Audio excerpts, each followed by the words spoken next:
ஸ்டாலினும் எடப்பாடி பழனிசாமியும் சந்தித்து கொண்டதே இல்லை. இவர் சொன்ன வாக்குறுதிகளையும் நிறைவேற்ற முடியாது. ஏன்னா 10 லட்சம் கோடி ரூபாய் கடன் வச்சிருக்காரு ஸ்டாலின். ஈஸியா ஜெயிச்சிட்டாரு. ஏண்டா எந்த காலத்திலேயாவது திமுகவும் அதிமுக சேருமா? மானம் சுபூடு சொரணை இருந்தா மக்களால் தேர்ந்தெடுக்கப்பட்ட எம்எல்ஏக்கள் எம்எல்ஏ பதவியை ராஜினாமா பண்ணும். காங்கிரஸை பொறுத்த வரைக்கும் அவங்க யாரையும் சீக்கிரம் காலை வாருவாங்க. எதுக்கு எடுத்தாலும் பிஜேபியா எனக்கு புரியல. கூட்டம் ஓட்டாக மாறாதுன்னு சொன்னாங்க. கூட்டம் ஓட்டா மாறிச்சியா? இது சொல் புத்தியும் இல்லை, சுய புத்தியும் இல்லை.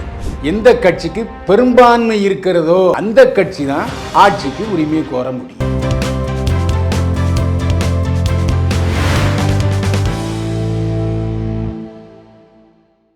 என்னை வாழ வைத்துக் கொண்டிருக்கும் யூடியூப் சேனல் நேயர்களுக்கு நன்றியும் வணக்கமும். சட்டம் என்பது என்ன? ஆளுநருடைய உரிமை என்பது என்ன? ஒரு சின்ன உதாரணத்தை நான் சொல்ல விரும்புகிறேன். ஏன்னா நான் போலீஸ் அதிகாரியாக பணியாற்றியதன் காரணமாக சொல்கிறேன். இந்த விபச்சாரத்தை தடுப்பு சட்டம் ஒன்று இருக்குது, 41வது பிரிவு. அதில் அரெஸ்ட் பண்ணி கொண்டு நிறுத்துவோம் மேஜிஸ்ட்ரேட் கோர்ட்டில். ஒரு 15 பேர் நிறுத்தினா அதில் 3 பேரை அப்படி பார்ப்பார். கோர்ட்டு முடியும் வர காவல் தண்டனைன்னு சொல்லிவிடு. அவங்க கோர்ட்டு முடிஞ்ச பிறகு போயிடுவாங்க. சிலர் பார்த்தா கொஞ்சம் மேனாமணிக்கையாக இருப்பா, கும்பிட மாட்டா, ரொம்ப அழகாக இருப்பா, 5 ரூபா ஃபைன் இருவார். சிலரை பார்ப்பா அப்படியே குனிஞ்சி நொந்து போயிருப்பாள், வா அப்படின்றார். ஒரே வழக்கு 3 விதமான தண்டனை. இது யார் உரிமை? மாஜிஸ்ட்ரேட் உரிமை. அதை நம்ம கேள்வி வைக்க முடியாது. அதே மாதிரி இப்போ ஒரு அரசாங்கம் பதவியேற்க வேண்டும் என்று சொன்னால், தேர்தல் முடிந்துன்னு சொன்னால், எந்த கட்சிக்கு பெரும்பான்மை இருக்கிறதோ அந்த கட்சி தான் ஆட்சிக்கு உரிமையை கோர முடியும். அப்போ கவர்னர் லெட்டர் கொண்டு கொடுத்த உடனே வாங்க நீங்கள் நாளைக்கு பதவி ஏற்கலாம் அமைச்சரவைன்னு சொல்லிடுவார். பதவி ஏற்பாங்க. ஆளுநர் பதவி பிரமாணம் செய்து வைப்பார். இது பிரச்சனை இல்லாத அமைச்சரவை பதவி ஏற்பு. ஆனால் இப்போ அப்படி இல்லை. 118 வேணும். ஆனால் இவர் 108 தான் ஜெயிச்சிருக்கார். இப்போது அவர் தொங்கு சட்டசபை. தொங்கு சட்டசபையை கவர்னர் நினச்சா என்ன செய்யலான்னா, நீங்கள் வாங்க முதல்ல பதவி ஏற்றுக்குங்க, உங்களுக்கு 10 நாளோ இல்லை 1 மாதமோ டைம் தரேன், அதுக்குள்ளே சட்டமன்றத்தில் பெரும்பான்மையை நிரூபிச்சுட்டு நீங்கள் உங்கள் ஆட்சியை தொடங்கலாம் பாரு. ஆனால் அதே ஆளுநர் இல்லை நீ முதல்ல பெரும்பான்மையை கொண்டா, அதுக்கப்புறம் நான் உனக்கு உரிமை தரேன்னு சொல்லி வருது. சட்டமும் அதுதான் சொல்லுது, ஆளுநர் உரிமையும் சொல்லுது. இப்போ என்ன செய்ய? உண்மையிலேயே விஜய் ரொம்ப புத்திசாலியாக இருந்தால், அரசியல் அறிவாளியாக இருந்தால், பிரதமர் மோடி விஜய்க்கு பாராட்டு தெரிவித்தார்.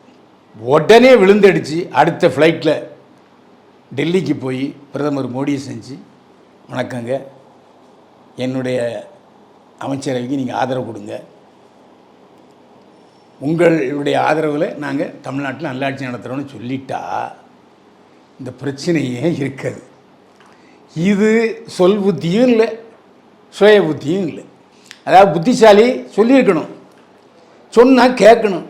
இப்போ செங்கோட்டையன் ஜேசிடி பிரபாகர்லாம் சொன்னால் விஜய் கேட்க செய்ய போகிறாரு, இப்படி ஒரு பார்வை பார்ப்பார், போயிடுவார். எதுக்கு இந்த அவமானம்? எல்லாம் அவரே அப்படின்னு அவங்க விட்டுட்டாங்க. பிரச்சனை இதுதான்.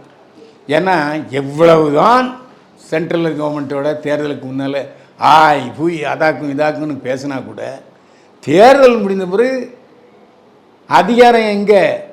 மத்திய அரசில் தான் இருக்குது. மத்திய அரசினுடைய பிரதிநிதி தான் ஆளுநர். ஒரு முறை நான் பிரச்சனை எம்ஜிஆரிடம் பணியாற்றி கொண்டிருக்கும்போது சாயங்காலம் காளிமுத்தன் சொன்னார், ஏன்னு நீங்கள் எல்லா விஷயத்துலேயும் சென்ட்ரல் கவர்மெண்ட்டுக்கு ஜாலரா அடிக்கிறீங்க, மத்திய அரசை நீங்கள் எதிர்க்கவே மாட்டீங்களே, விமர்சனம் கூட பண்ண மாட்டீங்களே அப்படின்னு கேட்டார். அதுக்கு பிரச்சனை எம்ஜிஆர் சொன்னார், காளிமுத்து, எனக்கு நீங்கள் அரசியல் தெரியாது நினச்சிட்டு இருக்கீங்க. நான் பல சட்டத்துறை வல்லுநர்கள்ட்ட ஆலோசனை கேட்டு நான் இதில் உட்காந்துருக்கேன். நான் முதலமைச்சர், ஆமாம் தானே, எனக்கு செக்கில் கையெழுத்து போடுற உரிமை கிடையாதுப்பா. ஆனால் பஞ்சாயத்து தலைவருக்கு அந்த உரிமை இருக்குது. இதுதான் அரசியல் சட்டம். ஆளுநர் ஒரு லெட்டர் அனுப்புகிறார் மத்திய அரசுக்கு. உடனே மத்திய அரசு மாநில அரசை கவுத்துரும், டிஸ்மிஸ், சட்டம் ஒழுங்கு சரியில்லை அப்படின்னு சொல்லி கலைச்சிருவாங்க. இவ்வளவு பவர் மத்திய அரசில் இருக்குது. இப்படிப்பட்ட சூழ்நிலையில் நான் முதலமைச்சராக இருந்துக்கிட்டு நல்லது பண்ணணும்னா மத்திய அரசுடைய ஆலோசனைகளை கேட்டு நடந்தால் தான் மக்களுக்கு நல்லது முடியும். அதனால தான் எம்ஜிஆர் ஆட்சியில் பார்த்திங்கன்னா அரிசி விலை உயரலை. ஆனால் அதே சமயத்தில் எந்த மேம்பாலமும் ஒரு கட்டளை, விலைவாசியை குறைச்சார். வேறு புதிய திட்டங்கள் எம்ஜிஆர் பெரிதாக செய்யவில்லை. கடைசியாக என்ன பண்ணார், நிறைய என்ஜினியரிங் காலேஜுகளை திறந்து விட்டார். அதில் எல்லோரும் என்ஜினியர்கள் ஆனாங்க. என்ஜினியர்கள் ஆனதனுடைய காரணமாக நிறைய பேர் வெளியூரில் வேலை பார்த்தாங்க. இதுதான் எம்ஜிஆர் ஆட்சி. ஆனால் கலைஞர் தொட்டதுக்கும் விட்டதுக்கும் ஒரே முட்டல் மோதல். எது நடந்தாலும் மத்திய அரசோட மோதிக்கிட்டு இருந்தார். ஏகப்பட்ட பிரச்சனைகளை சந்தித்தார். அதுக்கப்புறம் அவர் புரிஞ்சுக்கிட்டு மத்திய அரசோட அனுசரணையாக போனார். 7 மந்திரிகள் கிடச்சிது. திமுகவில் எல்லாரும் செட்டிலானாங்க. ஆனால் ஸ்டாலின் தந்தையுடைய புத்திசாலித்தனத்தை தன்னுள் ஏற்றுக்கொள்ள மறுத்தார். மத்திய அரசோட மோதல்னார். திராவிட மாடல் அரசுனார். முடிஞ்சது கதை. திராவிட மாடல் அரசு தீய சக்தினார் விஜய். ஜனங்கபுரம் எழுச்சியாக வந்து அவருக்கு ஆதரவு கொடுத்து விட்டார்கள். கூட்டம் ஓட்டாக மாறாதுன்னு சொன்னாங்க. கூட்டம் ஓட்டாக மாறிச்சியா? சென்னையில் தியாகராயனரும் இன்னொரு தொகுதி சேர்ந்து எல்லா தொகுதிகளும் விஜய் ஜெயித்தார். ஆனால் கர்மான்னு ஒன்று இருக்குது. அது புரிஞ்சவங்களுக்கு புரியும். ஏண்டா உன் நேரம் நல்லா இருந்ததுன்னா நீ சம்பாதிப்ப. எனக்கு நேரம் நல்லா இருந்தால் என் வாயிலிருந்து நல்ல வார்த்தை வரும். அதுதான் உண்மை. இப்போது எவ்வளவு சோதனைகளை சந்திக்கிறார் விஜய். இந்த சோதனைகளை முதல்லையே தேர்தலுக்கு முன்னாலேயே காங்கிரஸோட கூட்டணி வைக்கிறதுக்கு என்ன குறை? ராகுல் அப்படி சிக்னல் கொடுத்தாரு, மாணிக்கன் தாக்கல் சிக்னல் கொடுத்தது, ஜோதிமணி எம்பி பேசினாங்கல்ல. அப்போ டாக்குன்னு பிடிச்சி காங்கிரஸோடு சேர்ந்தா இப்போ இவ்வளவு அல்லல் பட வேண்டி இருக்காத, மெஜாரிட்டி வந்துருக்கும் இல்லையா? ஏன் செய்யலை? அது விஜய் தப்பு. இன்றைக்கி பாருங்கள், அப்டேட் பார்த்தீங்கன்னா பாவமாக இருக்குங்க. ஒரு ஜாலியாக இருந்த மனுஷன், கேரவனில் இருந்தவர், த்ரிஷாவோட நட்பு இருந்தவர், இப்போ ஜெயிச்சார். ஜெயித்த உடனே த்ரிஷா பொங்கத்தோடு வந்தாங்க, பார்த்தாங்க, 1 மணி நேரம் தனியாக ஆலோசனை பண்ணாங்க, போயிட்டாங்க. இது யாராவது கேட்டாங்களா? இல்லை. இது அவருடைய தனிப்பட்ட விஷயம். இப்படிப்பட்ட சூழ்நிலையில் நேற்று மட்டும் 3 தடவை ஆளுநரை போய் பார்த்தார். என்ன நடந்துச்சு? ஒன்றும் நடக்கலை. அதுக்கப்புறம் இன்னைக்கு காலையிலையும் போய் பார்த்துருக்காரு. சரி, இவங்களுக்காக அவர் ஆளுநர் என்ன பண்ணார் தெரியுமா? தலைமைச் செயலரை கூப்பிட்டார், உள்துறை செயலரை கூப்பிட்டார். சட்டம் ஒழுங்கு சரியாக இருக்கா இன்னும் அவர் ஆட்சி நடத்த ஆரம்பித்து விட்டார். விஜய் பெரும்பான்மை கட்சி தலைவராக தேர்ந்தெடுக்கப்பட்டாலும் ஆளுநர் இன்றைக்கு ஆட்சி நடத்துகிறார். அது விஜய்க்கு புரியலை. அது மட்டும் இல்லை, அவர் நல்ல பண்பாளர், படித்தவர் ஆளுநர். அவர் நெஞ்சிருக்காரு மத்திய அரசு சொலிசிட்டர் ஜெனரல், அதாவது வழக்கறிஞர்கள், தலைமை வழக்கறிஞர் கூப்பிட்டு இப்படி விஜய் கேட்டுட்ருக்கார், நான் என்ன செய்யலாம் ஆலோசனை கேட்டிருக்காரு. அவர் மோடிக்கிட்ட போய் ஆலோசனை கேட்கல, அமித்ஷாட்ட ஆலோசனை கேட்கல. அவர் ஒரு ஆளுநர். அந்த அடிப்படையில் அரசு தலைமை வழக்கறிஞர் கூப்பிட்டு இது என்ன செய்யணும்னு கேட்டிருக்காரு. இனிமேல் அதன்படி தான் அவர் நடப்பார். ஆளுநருக்கு 2 உரிமை இருக்குங்க. கூப்பிட்டு அவரே 10 நாள் கழித்து நீ நிரூபிச்சிக்க சட்டசபையில் என்னன்னு சொல்லலாம். இல்லை பெரும்பான்மையோட வந்தால் தான் நான் உனக்கு உரிமை தருவேன்னு சொல்லலாம். ஏங்க பிஜேபி எம்பியே சொல்லிட்டார், நாங்களே தலையிடவே இல்லையா. எதுக்கு எடுத்தாலும் பிஜேபியா? இல்லை, எனக்கு புரியல. இதான் உங்களுக்கு வேலையா? இப்போது கேரளாவில் ஆட்சி மாற்றம் ஏற்பட்டிருக்கு, காங்கிரஸ் முதல்வர் பதவி வைக்கிறாரு. அஸ்ஸாமில் ஆட்சி மாற்றம் ஏற்பட்டிருக்கு, பாஜக முயற்சி பண்ணியிருக்கு. தமிழ்நாடும் கேரளாவும் பாஜகவுக்கு ஆதரவாக இல்லை, அவ்வளோதான். இதில் மக்கள் விரோத சக்தியாக எப்படி பாஜக செயல்படும்? சரி, பாஜகவுடைய பிரதமர் விஜய்க்கு பாராட்டு தெரிவிச்சாரா இல்லையா? காங்கிரஸை பொறுத்த வரைக்கும் அவங்க யாரையும் சீக்கிரம் காலை வாருவாங்க. இதுக்கு பல ஆதாரங்கள் இருக்குது டெல்லியில். நிறைய கவர்மெண்ட்டை கவுத்தது இந்திரா காந்தி தான், அதில் சந்தேகமே இல்லை. அப்படிப்பட்ட சூழ்நிலையில் நீங்கள் தேர்தலுக்கு முன்னாடியே காங்கிரஸ் ஏன் அந்த தேவையக்கவுடன் கூட்டு வைக்கவில்லை? இல்லை தேவையக்க தலைவர் ஏன் காங்கிரஸ் அணியை கூட்டணி வச்சுக்கல? இப்போது இந்த காங்கிரஸ் எம்எல்ஏக்கள் ஜெயிச்சது யாரால? திமுகவாலங்க. திமுக என்ற குதிரையில் ஏறித்தான் காங்கிரஸ் ஜெயிச்சது. மானம் சுபூடு சொரணை இருந்தால் நீ அப்படி தேவைக்கு ஆதரவு கொடுக்கணும்னா மக்களால் தேர்ந்தெடுக்கப்பட்ட எம்எல்ஏக்கள் எம்எல்ஏ பதவியை ராஜினாமா பண்ணணும்.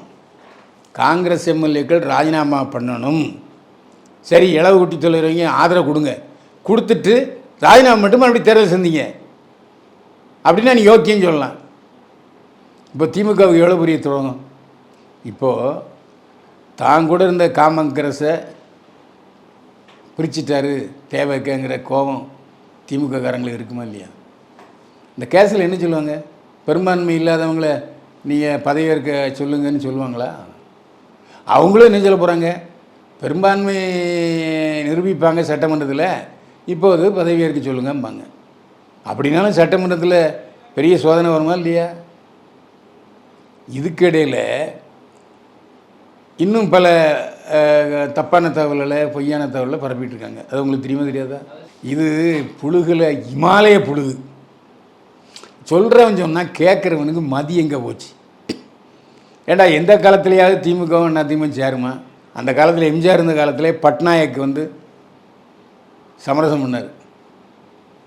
எம்ஜிஆர் முதலமைச்சராக இருக்கட்டும், நான் ஒன்றுபட்ட திமுகவுக்கு தலைவராக இருக்கேன்னாரு. எம்ஜிஆர் முடியாதுன்ட்டு. ஏன்னா அப்போ கருணாநிதி என்ன செய்வார்னு எம்ஜிஆருக்கு தெரியும். அதனால் ஆனானப்பட்ட பட்நாயக்கே அதிமுக திமுக இணைப்பை முடியாமல் போயிட்டார். பிரிஞ்சது பிரிஞ்சாச்சு, தனித்தனியாக ஆட்சியும் நடத்தியாச்சு. இனிமேல் எப்படி? என்றைக்கு இருந்தாலும் பங்காளி தான் பகையாளி ஆவான். எத்தனை நாள் எடப்பாடி ஆட்சி நடத்துவார் திமுக தயவால்? இப்போ ஏடிஎம்கே எம்எல்ஏவில் கொஞ்சம் பேர் பாண்டிச்சேரி ரெசார்ட்டில் சந்தோஷமாக இருக்காங்க. ஏன்னா எப்படியும் ஒரு இப்போ 53 பேர் இருக்காங்களா? 47 எம்எல்ஏக்கள் இருக்காங்க. அதில் ஒரு 20 பேர் அங்கே இருக்காங்க. திடீர்னு இப்போ 6 அதிமுக எம்எல்ஏக்களை காணணுன்னு வேறு ஒரு பிரச்சனை வருது. இவங்க தனியாக போய் தேவைக்கு ஆதரவு கொடுக்குறாங்களா என்னங்கிறது தெரியல.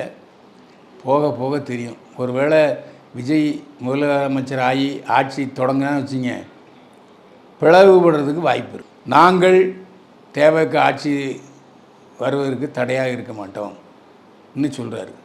அப்போது இந்த கம்யூனிஸ்டுக்காரங்களையும் திருமாவையும் எப்பா நீங்கள் போய் ஆதரவு கொடுங்கன்னு ஏன் ஒரு ஓப்பனாக சொல்லலை? திருமாவளவன் என்ன சொல்கிறது தெரியுமா? நாங்கள் திமுகவினுடைய தயவால் ஆட்சி எம்எல்ஏ ஆனவங்க, ஸோ அவங்களுடைய உத்தரவு இல்லாமல் நாங்கள் விஜய்க்கு ஆதரவு கொடுக்க முடியாதுன்னு சொல்கிறாங்க. ஆக எவ்வளவு சிக்கல் இருக்குது பார்த்தீங்களா? அதாவது ஈஸியாக ஜெயிச்சிட்டார் 108 எம்எல்ஏக்களை. ஆனால் ஆட்சி நடத்துறதுக்கு பார்த்தீங்களா தினம் தூங்க முடியாது விஜயால். முள்ளு படுக்கையில் படுத்த மாதிரி தான் இருக்கும். ஏன்னா இவர் சொன்ன வாக்குறுதிகளையும் நிறைவேற்ற முடியாது. சொன்ன வாக்குறுதியில் அப்படியே உரங்கட்டிட வேண்டியது தான். ஏன்னா 10 லட்சம் கோடி ரூபா கடன் வச்சுருக்காரு ஸ்டாலின். இதை எப்போ அடைப்பார், எப்படி அடைப்பார், எந்த வரியை போடுவார், எந்த வருமானத்தை கூட்டுவார், ஒன்றும் புரியலை. எங்களை பொறுத்த வரைக்கும், நம்ம பொறுத்த வரைக்கும் என்னென்னா, வீட்டுக்கு போங்க, கரண்ட்டு பில் வந்திருக்கும், மயக்கம் அடித்து விழுந்துருவீங்க. 3 பங்கு ஏறி இருக்குது. நீங்கள் ஒரு வேளை 300 ரூபா கட்டுறவங்களா இருந்தால் 900 ரூபா இருக்கும், 2000 ரூபா கட்டுறவங்க இருந்தால் 6000 ரூபா பில்லு வந்துருக்கும். அந்த அளவுக்கு செம ஏற்றிருக்காங்க. இதை எப்படி விஜய் பார்க்க போகிறாரு? 2 மாதத்துக்கு 1 மாதம் பில் போடுவேன்னு சொன்னார். அது போடுவாரா? ஸ்டாலினே போடலை. அப்படி எந்த இடத்துலையும் சொல்லலைங்க. ஸ்டாலின் எந்த இடத்துலையும் சொல்லலை. இப்போது அந்த திருட்டு பயில சில யூடியூபர் என்ன செஞ்சுருவான், எப்போவோ இருந்த ஃபோட்டோவை எடப்பாடியும் முக ஸ்டாலின் இந்த ஃபோட்டோவை ஜாயின் பண்ணி உருட்டு விட்டிருக்காங்க. பொய். ஸ்டாலினும் எடப்பாடி பழனிசாமியும் சந்தித்து கொண்டதே இல்லை. நீங்கள் முதலமைச்சராக இருங்க, நாங்கள் ஆதரவு கொடுக்குறோம் வெளியிலேருந்து ஸ்டாலின் சொன்னதெல்லாம் இல்லை. அது சில யூடியூபர்களுடைய உருட்டு பரட்டு அத்துமீறல் பொய். என்ன கேட்டால் விஜய் முதல்வர் ஆனதும் இந்த மாதிரி பொய் போடுகிறவர்களை, பொய் படங்களை பிரசுரிப்பவர்களை, மக்களை ஏமாற்றுபவர்களை கடுமையாக தண்டிக்கணும். எந்த எம்எல்ஏவும் திமுகவாக இருக்கட்டும், அண்ணா திமுகவாக இருக்கட்டும், தேவைக்காவாக இருக்கட்டும், ராஜினாமா பண்ணுன்னு சொல்லவே மாட்டான். தேர்ந்தெடுக்கப்பட்ட எம்எல்ஏக்கள் யாருக்கும் உடனே தேர்தலை சந்திக்கணுங்கிற எண்ணமே இல்லை. இப்போ தான் பாவம் ஆஞ்சி ஓஞ்சி செலவு பண்ணானோ பண்ணலையோ ஜெயிச்சு வந்திருக்கான். மறுபடியும் தேர்தலை நீங்கள் வேறு ஏங்க வீரை வாங்குறீங்க? இன்றைக்கே மெரினாவில் 2000 போலீஸார் நிற்கிறாங்களே, எவனா போவனா முதுகு தோல் உறிஞ்சிரும். ஆட்டு சொல்கிறீங்க ஏங்க? ஜல்லிக்கட்டு என்பது பொதுஜன விஷயம். எல்லாரும் திரண்டு வந்தாங்க, அதில் கட்சி பாகுபாடே பார்க்கல. இதில் அப்படி இல்லை, எல்லாம் சின்ன பயிலுங்க, எல்லாம் 30 வயசு சின்ன உள்ள பசங்க. நான் சொன்னேன், டேய் நம்ம மெரினா போவாங்க கொஞ்சம் சொன்னாங்க, போட்டால் லூஸு, அங்கே 2000 போலீஸ் இருக்காங்க, பட்டே கழிப்பாங்கன்னு சொல்லிட்டு அண்ணன் கம்முன்னு இருப்பான். ஸோ அதில் இப்போ ஆளுநர் ரொம்ப தெளிவாக இருக்குது. சட்டம் ஒழுங்கு ரொம்ப சரியாக இருக்குன்னு சொல்லி எல்லா இடத்துலையும் ஃபுல் ப்ரொடெக்ஷன் பண்ணியிருக்காரு. ரஜினி அந்த மாதிரி ஆளா? ரஜினிக்கு ஸ்டாலின் நெருக்கமான நண்பர், நல்லது கெட்டதுக்கெல்லாம் போவார். விஜயும் ஒரு நடுநிலையான ஆள். இப்போது ஸ்டாலின் தோற்றதுனால எவ்வளவு கஷ்டத்தில் இருப்பார், வருத்தத்தில் இருப்பார். ஒரு நல்ல நண்பனுடைய கடமை என்ன? ஒருத்தன் வீட்டில் ஒரு இழவு விழுந்தாலும் சரி, இந்த மாதிரி தோல்வி அடைஞ்சாலும் சரி, கவலைப்படாதீங்க நான் இருக்கேன் அப்படின்னு சொல்கிறதுக்காகத்தான் ரஜினி போனாரே தவிர அவர் ஒன்றும் அரசியல் வியூகம் அல்ல. இதெல்லாம் சும்மா கட்டசிக்காக ரஜினி போய் பார்த்தாரு. ரஜினியோட எல்லாரும் திமுக, அதாவது ஸ்டாலினோட குடும்பத்தினர் எல்லோரும் ஃபோட்டோ எடுத்துக்கிட்டாங்க. அதான் நடந்தது. அரசியல் மாற்றம் இந்த சந்திப்புனால் 1% கூட கிடையாது.